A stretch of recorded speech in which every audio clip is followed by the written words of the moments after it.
इस लोकमंथन का जो लोकामृत है उसके कुछ प्रमुख बिंदु हम सभी के लिए जो करणीय है वो आपके सम्मुख प्रस्तुत करता हूं।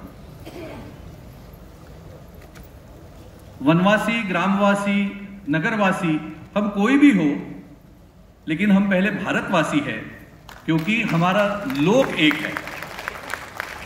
लोक का वैचारिक, व्यवहारिक और व्यवस्थात्मक पक्ष समान सूत्रों से बंधा हुआ है।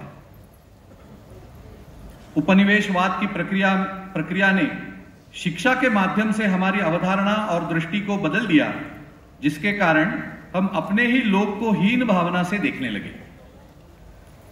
भारतीय लोक की समग्र दृष्टि को स्थापित करना है तो केवल सामग्री, कंटेंट बदलने से नहीं चलेगा, मूलभूत दृष्टि बदलनी पड़ेगी। अनादिकाल से इस धरती पर सूर्य उपासना, भूमि पूजन, अग्नि पूजा, अन्न पूजा, वनस्पति रक्षण आदि लोक जीवन का हिस्सा बना रहा और विभिन्न समाजों में भिन्न भिन्न रूपों में प्रकट होता रहा। लोक का व्यवहार यह प्रकृति के साथ एकात्म है, समन्वित, सिंक्रोनाइज्ड है। लोक की व्यवस्था का तादात्म्य निसर्ग के साथ है, इसलिए लोक जीवन और लोक व्यवहार यह पूर्णतः पर्यावरण मूलक है। भारतीय लोक जीवन दृष्टि के दो पक्ष दिखाई देते हैं, एक है शास्त्र, दूसरा है व्यवहार। सनातन सत्य का उद्घोष करने वाली भारतीय ज्ञान परंपरा और उन शास्त्रों के आधार पर सामाजिक प्रबोधन करने वाले साधु संत, कलाकार, साधक इत्यादि द्वारा अनुभूति के आधार पर धर्म को प्रवाहित करने वाला लोक व्यवहार। लोक ज्ञान, लोक विचार, लोक विद्या यह समष्टि के कल्याण पर केंद्रित है।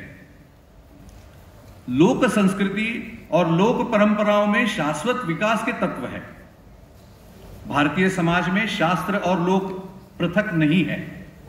जो ज्ञान शास्त्र में है वही लोक में भी व्याप्त है। लोक और शास्त्र परस्पर पूरक है। लोक समाज समस्त जीव तत्व की सुरक्षा और संरक्षण के लिए व्यवहारिक रूप से प्रतिबद्ध दिखाई देता है। इसलिए लोक संस्कृति ने व्यवस्था और व्यवहार की सुनियोजित प्रक्रिया बनाई है। लोक की व्यवस्थाओं के तीन महत्वपूर्ण उपांग है जो परस्पर पूरक है। वह है वेद मत, साधु मत तथा लोकमत। व्यवस्थाओं के संचालन में शास्त्र सम्मत विधि भी लोक विरुद्ध होने पर अमान्य होती है। अतः लोक व्यवस्थाओं की दृष्टि से अतीत से भविष्य की परिपाटियों को एक सूत्र करे तो वह सर्वग्राही हो सकेगी। इन व्यवस्थाओं के समान सूत्र, उसकी सर्वसमावेशकता और आज की प्रासंगिकता, इस पर चर्चा होना अपेक्षित है। सृष्टि के बचाव का मार्ग लोक जीवन के विचार व्यवहार के अनुरूप युगानुकूल वैश्विक व्यवस्था बनाए जाने से ही संभव होगा।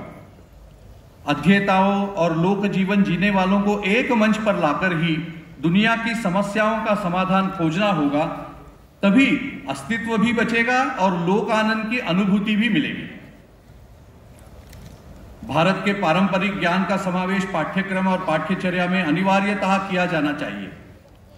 लोक परंपराओं और अभिव्यक्तियों, जिसमें सभी प्रकार की कलाएं भी सम्मिलित है, उसको व्याख्यायित करने वाले मानक ग्रंथ तैयार किए जाने की आवश्यकता है।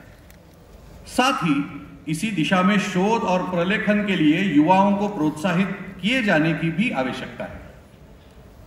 भारतीय लोक चिंतन के मूल आधार पर वैश्विक विचार, व्यवहार और व्यवस्थाओं का परस्पर समन्वय स्थापित कर समकालीन समस्या और संघर्षों का दीर्घकालिक समाधान संभव है। अंततः भारत की लोक आत्मा का तो उद्घोष ही है, लोकाः समस्ताः सुखिनो भवन्तु। नमस्कार।